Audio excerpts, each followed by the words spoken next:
முதுமையின் வாழ்க்கை பாடம். ஒரு வயதான தாத்தா தினமும் காலை வீட்டின் வாசலில் அமர்ந்து சாலையை பார்த்து கொண்டிருப்பார். ஒரு நாள் பேரன் கேட்டான், தாத்தா, தினமும் இப்படி என்ன பார்த்துக்கிட்டு இருக்கீங்க?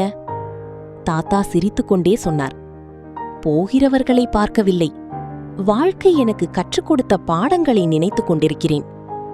என்ன பாடம் தாத்தா என்று பேரன் கேட்டான்.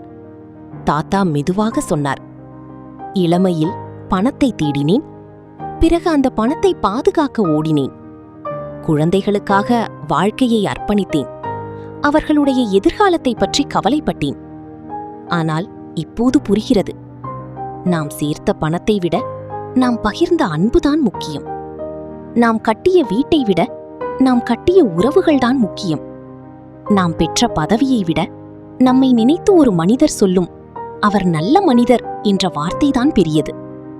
மற்றவர்கள் என்ன நினைப்பார்கள் என்று வாழ்நாள் முழுவதும் கவலைப்பட்டோம். ஆனால் முதுமை சொல்லித்தரும் மிகப்பெரிய பாடம் ஒன்று, மற்றவர்களுக்காக வாழ்ந்தது போதும், இனி உங்களுக்காகவும் வாழுங்கள். உடலை கவனியுங்கள், மனதை மகிழ்ச்சியாக வைத்துக் கொள்ளுங்கள், பிடித்த விஷயங்களை செய்யுங்கள், நண்பர்களுடன் பேசுங்கள், குடும்பத்துடன் நேரம் செலவிடுங்கள். கடந்த காலத்தை நினைத்து வருத்தப்படுவதற்கு பதிலாக இன்று நம்மிடம் இருக்கும் நேரத்தை ரசிப்போம்.